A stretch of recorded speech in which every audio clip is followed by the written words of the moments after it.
बाबा जी और हुजूर जी की प्यारी साध संगत जी, आप सभी को प्यार भरी राधा स्वामी जी। संगत जी, बाबा जी इस समय लखनऊ में हैं और आज यानी 28 फरवरी 2026 के दिन संगत पर उनकी अपार कृपा हुई। बाबा जी और हुजूर जी दोनों के पावन दर्शनों से संगत निहाल हो गई। सिर्फ दर्शनों की ही नहीं, बल्कि लगभग 10:30 के आसपास बाबा जी ने सवाल जवाब का पवित्र कार्यक्रम भी संगत के साथ किया। और बस वही अनमोल सवाल जवाब मैं आज आप सभी के साथ साझा करने जा रहा हूं। संगत जी, ये सवाल जवाब हमें भी किसी स्रोत के माध्यम से प्राप्त हुए हैं। हम इनकी औपचारिक पुष्टि तो नहीं कर सकते, लेकिन हमें पूरा विश्वास है कि ये सभी सवाल जवाब किसी ऐसे प्रेमी संगत ने ही साझा किए हैं जो आज लखनऊ में इस कार्यक्रम का प्रत्यक्ष हिस्सा थे। एक भाई ने पूछा, बाबा जी, आजकल जीवन में बहुत तनाव है, हर तरफ से दबाव है, काम का, रिश्तों का, समाज का। इससे कैसे निकला जाए? बाबा जी ने जवाब दिया, बेटा, तनाव तब होता है जब हम सब कुछ अपने ऊपर ले लेते हैं। लेकिन अगर हम मालिक पर भरोसा रखें, हर काम उसे सौंप दें, तो मन हल्का हो जाता है। हर एक रिश्ता, हर एक स्थिति एक अनुभव है जिससे हमें कुछ सीखना है। फिर एक भाई ने पूछा, बाबा जी, हम जब दर्शन करते हैं तो ये कैसे तय करें कि इससे क्या फायदा हुआ? क्या दर्शन गिनना भी जरूरी होता है? बाबा जी ने समझाया, बेटा, यदि तुम दर्शन गिन रहे हो तो फिर वह आत्मिक अनुभव नहीं, एक बाहरी गणना बन जाती है। दर्शन की एक अवस्था होती है, जब मन पूरी तरह एकाग्र हो जाता है, तब वह दर्शन भीतर से महसूस होते हैं। सच्चा दर्शन तब होता है जब खुद देने वाला चाहे, और जब यह होता है तो उस पल हम अपनी सुदबुद्ध तक भूल जाते हैं। इसलिए दर्शन गिनने की आदत मत डालो। यह प्रेम का रास्ता है, हिसाब किताब का नहीं। फिर एक भाई ने पूछा, बाबा जी, कभी कभी सेवा में मन नहीं लगता और मन इतना भटकता है कि सेवा करने का भी मन नहीं करता।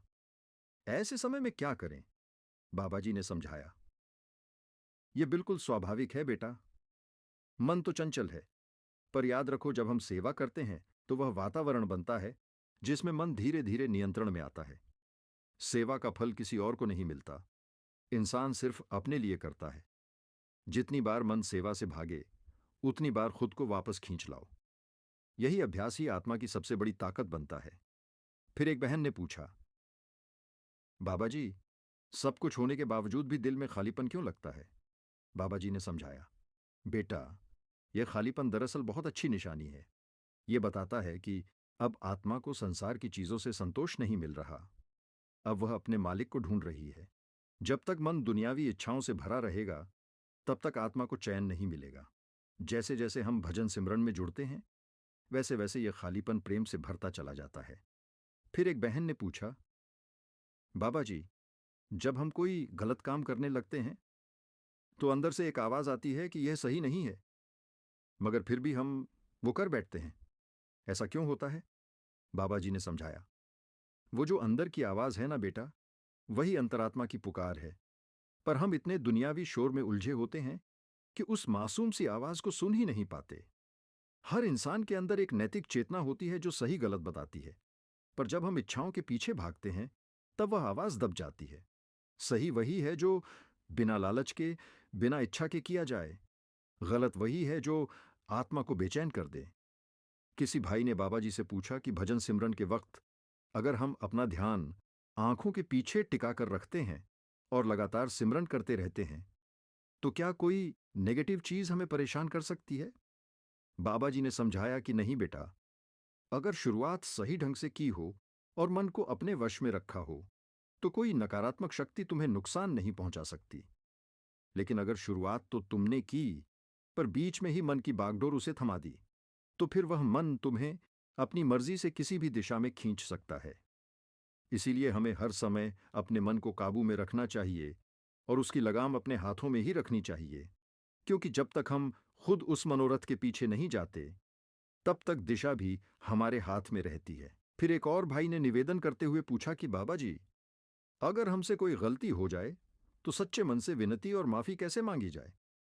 बाबा जी ने बड़े प्रेम से समझाया कि बेटा, इंसान से गलती हो जाना स्वाभाविक है, पर सबसे जरूरी बात यह है कि हम उस गलती को समझें और दिल से पछतावा करें। असल में बेइज्जती तब होती है जब हम अपनी गलती को छुपाते हैं या उसे स्वीकार नहीं करते। अगर कोई इंसान अपनी गलती मान ले, तौबा कर ले और खुद में सुधार कर ले, तो वह मालिक की नज़र में ऊंचा होता है। हमारी अरदास और सच्ची क्षमा वहीं से शुरू होती है, जब हम खुद झुककर मालिक से कहें, मालिक, मुझसे भूल हो गई है, कृपा करो और दोबारा सही राह दिखाओ। एक भाई ने बाबा जी से पूछा कि बाबा जी, हम जो रोज पाठ, भजन, सिमरन या जपजी साहिब का पाठ करते हैं, उसमें शुरू में तो समझ नहीं आता कि हम क्या बोल रहे हैं, लेकिन क्या उसका कोई असर होता है? बाबा जी ने समझाया कि बेटा, शुरुआत में जब हम पाठ करते हैं तो वह सिर्फ दोहराव लगता है, जैसे कुछ शब्द बस रटे हुए हैं। पर जैसे जैसे हम उसमें डूबते हैं, वह शब्द हमारे भीतर असर करने लगते हैं। भले ही हमें अभी उसका मतलब ना समझ आए, पर हमारे मन पर उसका प्रभाव जरूर पड़ता है। यह ऐसे ही है जैसे बच्चा पहले अल्फाबेट्स रटता है, फिर धीरे धीरे उसका मतलब समझता है। वैसे ही हम जब शांति और मानसिक स्थिरता के लिए पाठ करते हैं, तो वह पाठ धीरे धीरे हमारे जीवन में उतरने लगता है। हमें यह नहीं सोचना चाहिए कि हमें उसका अर्थ तुरंत समझ में आए, बल्कि यह समझना चाहिए कि यह एक अभ्यास है जो हमें उस मार्ग पर ले जाता है जो हमारे लिए बना है। फिर एक भाई ने पूछा कि बाबा जी, हम जब अरदास करते हैं या माफी मांगते हैं, तो उसका क्या महत्व होता है?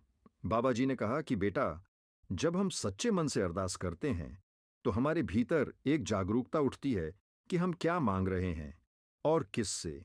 ये केवल शब्दों का यज्ञ नहीं है, बल्कि मन की सच्ची पुकार है। जब हम किसी गलती के लिए माफी मांगते हैं, तो यह दर्शाता है कि हमारे अंदर सुधार की भावना है। मालिक तो जानता है कि गलती हुई है या नहीं, पर जब जीव खुद स्वीकार करता है कि मुझसे चूक हुई है और वह फिर से उस गलती को ना दोहराने की नियत करता है, बस वही असली माफी है। सच्ची माफी केवल जुबान से नहीं बल्कि नियत से होती है। अगर हम केवल कहें कि माफ करना लेकिन फिर वही गलती दोहराएं, तो उसका कोई अर्थ नहीं। असल माफी तो यह है कि हम अपने कर्मों से दिखाएं कि हम अब उस राह पर नहीं जाएंगे। भाई ने पूछा, बाबा जी, जब हम मालिक के सामने सिर झुकाते हैं, माफी मांगते हैं, तो क्या वह हमें उसी वक्त माफ कर देते हैं? बाबा जी ने मुस्कुराकर कहा, बेटा, मालिक तो हमें पहले ही समझते हैं। हम जैसे ही अंदर से सच्चे मन से पश्चाताप करते हैं, वो हमारी हर बात को जान लेते हैं। मगर हम क्या करते हैं? हम सिर्फ जुबान से माफी मांग लेते हैं, पर दिल में वह एहसास नहीं होता। फिर हम सोचते हैं कि मालिक क्यों नहीं सुनते। बेटा, मालिक हमारे इंतजार में पहले से बैठे होते हैं। वो पल भर में हमें अपने आंचल में ले सकते हैं। बस हमें अपने अंदर से सच लेकर जाना होता है। जब इंसान वाकई टूटे हुए दिल से लौटता है, तब मालिक उसे उसी वक्त सीने से लगा लेते हैं। यह मत सोचो कि वो नाराज बैठा है। वो तो बस देख रहा है कि उसका बच्चा कब लौटेगा। इसीलिए बेटा, जिस दिन दिल से लौटोगे, उस दिन मालिक का प्यार भी खुद खुद तुम्हें मिल जाएगा। फिर एक बहन ने पूछा, बाबा जी, रोजमर्रा की जिंदगी में जब हमें कुछ लोग या हालात पसंद नहीं आते, तो उनसे कैसे दूरी बनाएं या अपने मन को शांत रखें? बाबा जी ने समझाया, बेटा, यह दुनिया रंगमंच की तरह है। हर किसी को अपना रोल निभाना है। कोई कठोर बनेगा, कोई नम्र, कोई तुम्हें सिखाएगा, कोई तुम्हारी परीक्षा लेगा। हमारा काम यह नहीं है कि हम लोगों को बदले। हमारा काम यह है कि हम अपनी सोच को साफ रखें, अपने भावों को मालिक के नाम से जोड़ें।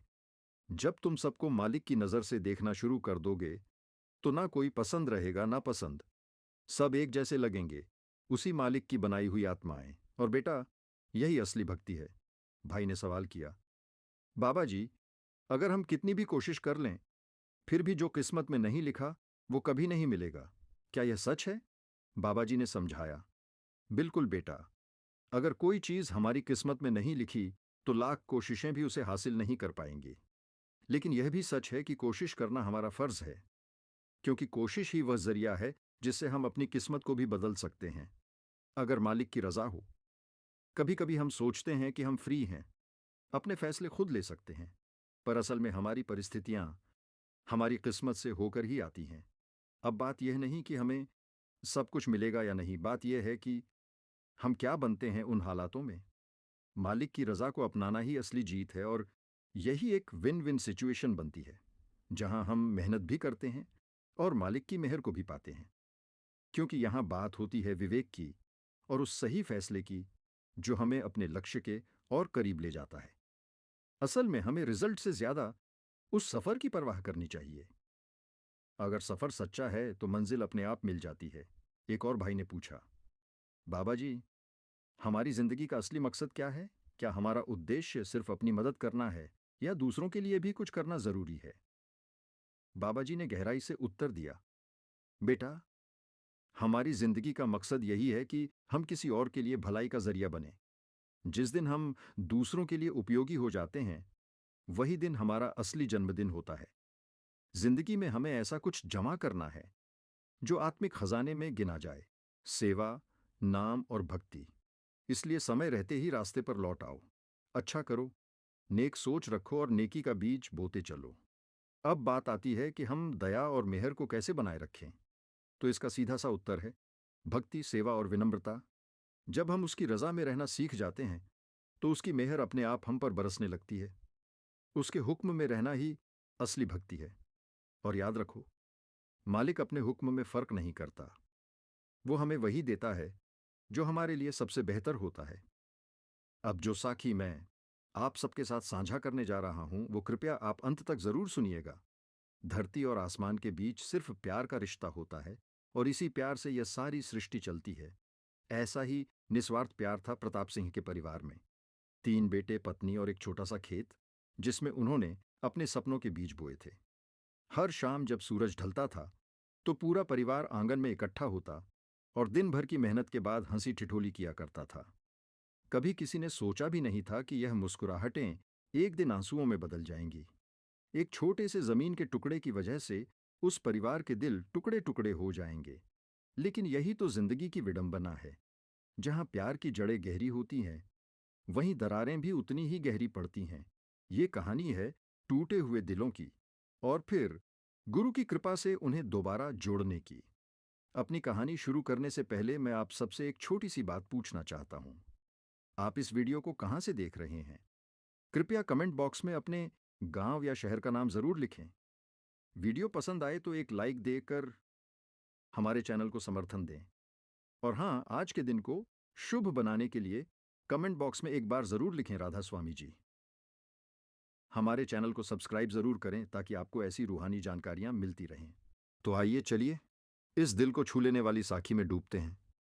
उत्तर प्रदेश के एक छोटे से कस्बे से शुरू होती है यह कहानी, जहां प्रताप सिंह का घर था। न बहुत बड़ा, न बहुत छोटा, बस इतना कि उसमें खुशियां समा जाएं। प्रताप सिंह की उम्र अब 70 पार कर चुकी है। बाल सफेद हो चुके हैं, चेहरे पर झुर्रियां हैं, लेकिन उनकी आंखों में आज भी वही चमक है जो उनके जवानी के दिनों में हुआ करती थी। उनकी पत्नी सरबजीत कौर एक सीधी सादी पंजाबी महिला है, जिन्होंने अपनी जिंदगी के 45 साल पति और बच्चों के नाम कर दिए। 3 बेटे हैं उनके। सबसे बड़ा सुरजीत, जो शहर में एक छोटी सी नौकरी करता है। मंझला बेटा बलजीत, जो पिता के साथ खेतों में काम करता है। और सबसे छोटा बेटा रवि, जो इस वक्त कॉलेज में पढ़ाई कर रहा है। सरबजीत अक्सर पड़ोसियों से हंसकर कहती थी, मैंने 3 रत्न पैदा किए हैं और यही तीनों हमारे बुढ़ापे की लाठी बनेंगे। प्रताप सिंह तब बड़ी शान से अपनी मूंछें ऐंठते हुए मुस्कुराया करते थे, मगर उन्हें यह अंदाजा नहीं था कि जिंदगी एक दिन इतनी जल्दी करवट ले लेगी। प्रताप सिंह के पास लगभग 20 एकड़ जमीन थी, जो उन्होंने अपने खून पसीने से खरीदी थी। उनका मानना था कि असली धन जमीन होती है। वो अक्सर अपने बेटों से कहा करते थे, बेटा, जमीन कभी धोखा नहीं देती, जितना प्यार दोगे उतना ही लौट आएगी। हर साल गेहूं, धान और गन्ने की अच्छी फसल हुआ करती थी, जिससे परिवार सुख चैन से जी रहा था। मगर जैसे जैसे बच्चे बड़े होते गए, रिश्तों में खटास आने लगी। उनकी जरूरतें और आकांक्षाएं अब पहले से कहीं ज्यादा बढ़ चुकी थीं। सुरजीत की शादी हो चुकी थी और उसकी पत्नी रीता अब पूरी तरह शहरी जीवन में ढल चुकी थी। वह चाहती थी कि लखनऊ में उनका अपना घर हो, लेकिन पैसों की तंगी इस सपने के रास्ते में दीवार बनकर खड़ी थी। बलजीत का रिश्ता भी तय हो चुका था और उसे भी अपनी होने वाली पत्नी के लिए एक अच्छा मजबूत घर बनवाना था। और रवि, वो अभी भविष्य के सुनहरे सपनों में डूबा हुआ था। उसकी नजरें ऊंची उड़ानें देख रही थीं, लेकिन उन उड़ानों के लिए धन की जरूरत थी। एक शाम जब प्रताप सिंह आंगन में बैठे चाय पी रहे थे, तभी सुरजीत धीरे धीरे पास आया और थोड़े संकोच से बोला, पापा, मैं कुछ सोच रहा था, क्या हम गन्ने वाली जमीन बेच सकते हैं? प्रताप सिंह ने थोड़ा हैरान होकर उसकी तरफ देखा और पूछा, बेटा, वो तो हमारी सबसे कीमती जमीन है। सुरजीत ने उनकी आंखों में आंखें डालते हुए कहा, पापा, मुझे पता है, लेकिन अब उस जमीन की कीमत बहुत बढ़ चुकी है। वहां से तो अब नया हाईवे गुजर रहा है। अगर हम उसे बेच दें तो मैं लखनऊ में एक फ्लैट ले सकता हूं, बलजीत अपना घर बनवा सकता है और रवि की पढ़ाई के लिए भी पैसे बच जाएंगे। प्रताप सिंह एक पल को खामोश हो गए। जमीन उनके लिए सिर्फ मिट्टी का टुकड़ा नहीं थी, वो उनके जीवन की कमाई थी। लेकिन वे अपने बेटों की जरूरतों को भी नजरअंदाज नहीं कर सकते थे। कई दिन उन्होंने इसी विषय पर विचार विमर्श किया और आखिरकार वे जमीन बेचने को राजी हो गए। लेकिन एक शर्त पर, पैसे तीनों बेटों में बराबर बांटे जाएंगे। जब जमीन बिकी तो उससे एक अच्छी रकम हाथ लगी। हर बेटे को लगभग 15 लाख रुपए मिले। सुरजीत ने बिना देर किए लखनऊ में एक छोटा सा फ्लैट बुक करवा लिया। बलजीत ने गांव में ही एक नए घर की नींव रखवा दी और रवि ने अपने पैसे बैंक में जमा करवा दिए ताकि पढ़ाई के समय काम आए। प्रताप सिंह ने सोचा, सब खुश हैं, यही तो चाहते थे वे। मगर जैसा अक्सर होता है, पैसों की चमक कई बार रिश्तों की दरारों को छिपा देती है, जब तक कि वह दरारें इतनी बड़ी ना हो जाएं कि सब कुछ टूट जाए। धीरे धीरे घर में अजीब सा बदलाव आने लगा। सुरजीत अब बहुत कम आता था, और जब आता भी था तो सिर्फ अपने नए फ्लैट और शहरी जीवन की बातें करता था। बलजीत, जो पहले हमेशा मुस्कुराया करता था, अब हर बात पर चिड़चिड़ा हो जाता था। वजह यह थी कि उसका पैसा घर बनवाने में कम पड़ रहा था। और रवि, जिसे वे हमेशा एक सपने देखने वाला बच्चा मानते रहे, अब अपने ही भाइयों की टोका टोकी झेल रहा था। हमने तो अपना पैसा घर में लगाया, तू क्या करेगा इतने पैसों का? ये सुन सुनकर रवि अब चुप रहने लगा था। एक रात सरबजीत प्रताप सिंह के पास आई और बोली, जी, मुझे डर लगने लगा है। बच्चे बदल रहे हैं, पहले कभी ऐसा नहीं हुआ था। प्रताप सिंह ने एक गहरी सांस ली और कहा, पैसा है सरबजीत, पैसा, यह इंसान को बदल देता है। मुझे भी लगने लगा है कि कुछ ठीक नहीं चल रहा है, और उनका डर धीरे धीरे सच साबित होने लगा। अगले कुछ महीनों में तीनों भाइयों के बीच की दूरियां और बढ़ गईं। अब हर छोटी छोटी बात पर बहस होने लगी थी। एक दूसरे के खिलाफ शिकायतों की लिस्ट लंबी होती जा रही थी। सुरजीत को लगता था कि उसे ज्यादा हिस्सा मिलना चाहिए था, क्योंकि वह सबसे बड़ा है और शहर जाकर वह अपने दम पर कुछ कर रहा है। कमाता तो बलजीत भी था, जिसने जिंदगी भर खेतों में पसीना बहाया था। उसे लगता था उसे ज्यादा मिलना चाहिए, क्योंकि वही तो था जो घर और खेत दोनों को संभालता आ रहा था। और रवि, वो इन सब बातों से परेशान हो चुका था। वह कोशिश करता कि किसी तरह बीच का रास्ता निकले, लेकिन कोई उसकी बात सुनने को तैयार नहीं होता। इन्हीं तनावों के बीच प्रताप सिंह की तबीयत भी धीरे धीरे बिगड़ने लगी। उम्र का असर तो था ही, मगर बेटों के आपसी झगड़ों ने उन्हें अंदर से पूरी तरह तोड़कर रख दिया था। सरबजीत जब उन्हें देखती तो लगता जैसे कोई पेड़ मुरझा रहा है। अक्सर जब वे उनके पास बैठती तो प्रताप सिंह आह भरकर कहते, मैंने जिस पेड़ को प्यार से सींचा, कभी नहीं सोचा था कि उसके फल इतने कड़वे निकलेंगे। प्रताप सिंह और उनकी पत्नी सरबजीत कौर हर रविवार राधा स्वामी सत्संग जाया करते थे। वहां के गुरुजी, जिन्हें सब बाबा जी कहकर पुकारते हैं, उनके प्रवचनों से उन्हें शांति मिलती थी। पहले तीनों बेटे भी साथ जाते थे, लेकिन अब सिर्फ रवि ही कभी कभार चला जाता। बाबा जी अक्सर कहा करते हैं, परिवार एक पेड़ की तरह होता है, अगर जड़ें मजबूत हों तो तूफान भी उसे नहीं हिला सकता। एक दिन प्रताप सिंह ने बेटों को पास बिठाकर कहा, बेटा, साथ रहोगे तो बढ़ोगे, अलग होकर सिर्फ जमीनें मिलेंगी, प्यार नहीं। लेकिन सुरजीत ने हल्के से मुस्कुराते हुए कहा, पापा, ये सब पुरानी बातें हैं, अब हर कोई अपने पैरों पर खड़ा है। इस जवाब ने प्रताप सिंह को चुप करा दिया, और फिर वो दिन भी आ गया जो उनके परिवार की नींव को हिलाकर चला गया। प्रताप सिंह के पास अभी भी 10 एकड़ जमीन बची थी। वे चाहते थे कि तीनों बेटों में बराबर बांट दें, बिना भेदभाव। लेकिन अब सवाल यह उठने लगा था कि कौन सा हिस्सा किसे मिलेगा। सबसे अच्छी जमीन सड़क के पास थी और उसी को लेकर सुरजीत और बलजीत में मतभेद शुरू हो गए। मैं बड़ा हूं, मेरा हक पहले है, सुरजीत ने ऊंची आवाज में कहा। बलजीत ने भी गुस्से में जवाब दिया, लेकिन मैंने यहां रहकर इस जमीन की देखभाल की है। तुम तो बस त्योहारों पर आते हो, बाकी समय शहर में ऐश करते हो। बात इतनी बढ़ गई कि दोनों भाइयों के बीच धक्का मुक्की तक होने लगी। प्रताप सिंह को बीच में आकर चिल्लाना पड़ा, बस करो, तुम दोनों भाई हो, क्या ये भूल गए? लेकिन उसी गुस्से में उनके सीने में जोर का दर्द उठा और वे वहीं फर्श पर गिर पड़े। डॉक्टर ने बताया कि उन्हें हार्ट अटैक आया था और अब उन्हें पूरी तरह आराम की जरूरत है। अस्पताल के बिस्तर पर लेटे हुए प्रताप सिंह ने अपने तीनों बेटों को पास बुलाया। धीमी आवाज में बोले, मेरी बात सुनो बेटा। मैंने अपनी जिंदगी जमीन में नहीं, तुम सबके प्यार में लगाई थी। अब लगता है शायद मैं गलत था। जिसे जो जमीन चाहिए ले लो, लेकिन याद रखो बेटा, जमीन से रिश्ते नहीं खरीदे जा सकते। तीनों भाई शर्मिंदा खड़े थे, लेकिन उस शर्म के पीछे अभी भी लालच छिपा बैठा था। जैसे ही प्रताप सिंह घर लौटे, वकील को बुलाया गया। 10 एकड़ जमीन का बंटवारा शुरू हो गया। मगर जमीन का बंटवारा शब्दों में जितना आसान लगता है, असल में उतना था नहीं। हर किसी को सबसे अच्छा हिस्सा चाहिए था। इस बार फिर से सवाल उठे कि कौन सी जमीन किसे मिलेगी। मैं अकेला नहीं हूं, मेरी पत्नी और बच्चे भी हैं। मुझे ज्यादा हिस्सा मिलना चाहिए, सुरजीत ने जोर से कहा। बलजीत ने तीखी नजरों से देखा और बोला, और मैंने पिछले 10 साल खेतों में गुजारे हैं। तुम तो शहर में रहकर बस पैसे गिनते रहे हो।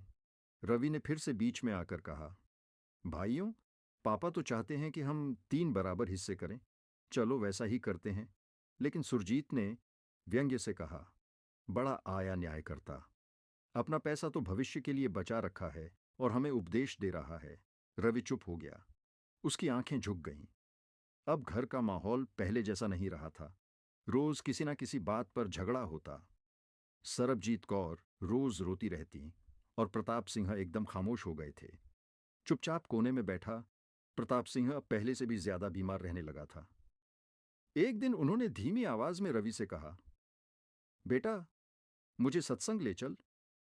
लगता है अब बिना बाबा जी के दर्शन किए मेरा दम ही निकल जाएगा। रवि ने बिना एक पल गंवाए पिता को सहारा दिया और सत्संग ले गया। जैसे ही बाबा जी की नजर प्रताप सिंह पर पड़ी, उन्होंने तुरंत पहचान लिया। आ गए प्रताप सिंह, कई दिनों से नहीं दिखे। प्रताप सिंह ने कांपते हाथों से अपनी आंखों के आंसू पोंछे और रुंधे गले से बोले, बाबा जी, मैं तो आना चाहता था, पर बच्चे जमीन और पैसों के पीछे इस कदर पागल हो गए हैं कि अब तो सांसें भी गिननी पड़ रही हैं। बाबा जी गंभीर हो गए। कहा, कल अपने तीनों बेटों को मेरे पास लेकर आओ, मुझे उनसे जरूरी बात करनी है। रवि ने जब यह बात दोनों भाइयों को बताई तो उन्होंने टालने की कोशिश की। मुझे इन सब चीजों के लिए वक्त नहीं है, सुरजीत ने नाक सिकोड़ते हुए कहा। और मुझे घर का काम देखना है, बलजीत ने भी बात टाल दी। लेकिन उस वक्त सरबजीत ने उन्हें बड़े प्यार से समझाया, तुम दोनों अपने पापा के लिए इतना भी नहीं कर सकते? देखो कैसे वह रोज कमजोर होते जा रहे हैं। मां की आवाज में जो दर्द था, उसने असर किया। थोड़ी झिझक के बाद दोनों भाई बाबा जी से मिलने को तैयार हो गए। अगले दिन तीनों बेटे और प्रताप सिंह सत्संग पहुंचे। बाबा जी ने सबको अपने कमरे में बुलाया। वो कमरा बिल्कुल सादा था। एक चटाई बिछी थी, दीवार पर गुरुजनों की तस्वीरें लगी थीं। बाबा जी ने सबको बैठने का इशारा किया और बोले, कहो बेटा, अपनी परेशानी मुझे बताओ। तीनों भाई एक दूसरे की ओर देखने लगे। आखिरकार सुरजीत ने हिम्मत जुटाकर कहा, बाबा जी, हम लोग जमीन के बंटवारे को लेकर उलझे हुए हैं। हर कोई चाहता है कि उसे बेहतर हिस्सा मिले। बाबा जी कुछ पल चुप रहे, फिर बोले, पहले मेरी एक कहानी सुनो। एक राजा था जिसके 3 बेटे थे। राजा बुजुर्ग हो चला था और उत्तराधिकारी की तलाश में था। उसने तीनों बेटों को एक एक बीज दिया और कहा, इससे बो, और जिससे सबसे अच्छा पौधा उगेगा वही मेरा उत्तराधिकारी बनेगा। दोनों बड़े बेटों ने बीज को बढ़िया मिट्टी में बोया, रोज पानी दिया, बड़े जतन से देखभाल की। तीसरे ने भी कोशिश की, लेकिन उसका बीज कभी अंकुरित ही नहीं हुआ। फैसले वाले दिन दोनों बड़े भाई अपने अपने सुंदर पौधे लेकर आए और तीसरा भाई शर्मिंदगी के साथ खाली गमला लेकर खड़ा हो गया। राजा मुस्कुराया और कहा, मैंने तुम तीनों को बांझ बेच दिए थे जो कभी उग ही नहीं सकते थे। ये दोनों पौधे इनकी बेईमानी का सबूत हैं। सिर्फ तुम ही सच्चे हो जिसने सच्चाई को अपनाया। बाबा जी ने धीरे से पूछा, अब बताओ इस कहानी से क्या सीखा? सुरजीत बोला, ईमानदारी का महत्व बाबा जी। बाबा जी ने सिर हिलाया और बोले, हाँ बेटा, लेकिन इससे भी ज्यादा जरूरी है ये समझना कि हम जो बोते हैं वही काटते हैं। अगर तुम दिल में लालच और ईर्ष्या बोओगे तो जीवन में नफरत और तन्हाई ही उगेगी, लेकिन अगर प्रेम और समझदारी बोओगे तो जीवन में शांति और सुख की फसल लहलहाएगी। बाबा जी की नजर अब तीनों भाइयों पर थी। तुम सब जमीन के लिए लड़ रहे हो, लेकिन क्या कभी यह सोचा है कि उसी जमीन के साथ तुम अपने रिश्ते भी खोते जा रहे हो? बाबा जी के शब्दों ने तीनों भाइयों के दिल को जैसे झकझोर दिया। कुछ देर चुप्पी रही। फिर बाबा जी ने कहा, एक काम करो, मुझे 3 बांस के तीले लाकर दो। रवि तुरंत उठा और कुछ ही पलों में 3 बांस के तीले ले आया। बाबा जी ने एक तीला उठाया, अपने दोनों हाथों से हल्का दबाव डाला और वह तीला तुरंत टूट गया। फिर उन्होंने बाकी दोनों तीलों को लेकर तीनों को एक साथ कसकर बांधा और उन्हें तोड़ने की कोशिश की, लेकिन इस बार तीलों ने टूटने से इनकार कर दिया। बाबा जी ने मुस्कुराते हुए तीनों भाइयों की तरफ देखा और बोले, देखो बेटा, अकेला तीला कमजोर होता है, इसलिए आसानी से टूट जाता है, पर जब तीनों एक हो जाएं तो उन्हें तोड़ना नामुमकिन हो जाता है। यही हाल तुम्हारा है। अगर अलग अलग रहोगे तो टूटते जाओगे, लेकिन एकजुट हुए तो कोई भी मुश्किल तुम्हें हिला नहीं पाएगी। सुरजीत, बलजीत और रवि एक दूसरे का चेहरा देखने लगे। उनकी आंखों में ग्लानि थी, लेकिन साथ ही एक नया एहसास भी जाग उठा था। बाबा जी ने थोड़ा रुक कर कहा, अब एक आखिरी बात कहनी है। अगर तुम वाकई में अपने पापा के लिए कुछ करना चाहते हो तो यही मेरे सामने जमीन का बंटवारा करोगे, लेकिन एक अनोखे तरीके से। तीनों भाई चौंक गए। बाबा जी बोले, हर भाई अपने लिए नहीं बल्कि अपने भाइयों के लिए हिस्सा चुनेगा। सुरजीत, तुम बलजीत और रवि के लिए जमीन का हिस्सा चुनोगे। बलजीत, तुम सुरजीत और रवि के लिए, और रवि, तुम दोनों के लिए। फिर तुम तीनों बैठकर तय करोगे कि कौन सा हिस्सा किसे मिलेगा। इससे तुम अपने लाभ के बजाय दूसरों के भले के बारे में सोचोगे। यह प्रस्ताव थोड़ा अजीब था, लेकिन बाबा जी की बातों में कुछ ऐसा जादू था कि तीनों भाई सिर झुकाकर राजी हो गए। वे एक नक्शा लेकर बैठ गए। हर भाई सोच समझकर अपने भाइयों के लिए हिस्से तय करने लगा। सुरजीत ने सोचा, बलजीत को वो हिस्सा दूंगा जो सड़क के पास है, ताकि उसे अपनी सब्जियां बेचने के लिए बाजार तक जाना आसान हो। बलजीत ने सोचा, सुरजीत शहर में रहता है तो उसे वह जमीन दूंगा जो किराए पर दी जा सके ताकि उसे फायदा हो। तीनों भाइयों में बंटवारे को लेकर जो तनाव था, बाबा जी की सीख ने वह सब बदल दिया। रवि ने प्रेम से हिस्से चुने। बलजीत ने कहा, मुझे बस घर के लिए जमीन चाहिए, बाकी रवि ले ले। सुरजीत बोला, मुझे जरूरत ही नहीं, मैं अपना हिस्सा छोड़ता हूं। रवि की आंखें नम हो गईं। मुझे सिर्फ पढ़ाई चाहिए, बाकी जमीन सबकी है जैसे पापा चाहते थे। बाबा जी मुस्कुराए और बोले, जब दिल में प्यार हो तो लालच मिट जाता है और उलझने खुद ब खुद सुलझ जाती हैं। अब जाओ, अपने माता पिता से माफी मांगो और उनकी सेवा करो। तीनों भाई जब घर लौटे तो आंखों में आंसू थे मगर दिल में शांति थी।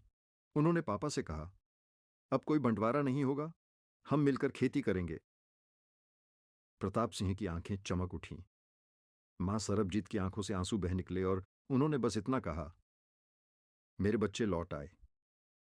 प्यारी साथ संगत जी, हमारे इस चैनल को सब्सक्राइब जरूर करें, और अगर आपको यह वीडियो पसंद आया हो तो इसे लाइक करें।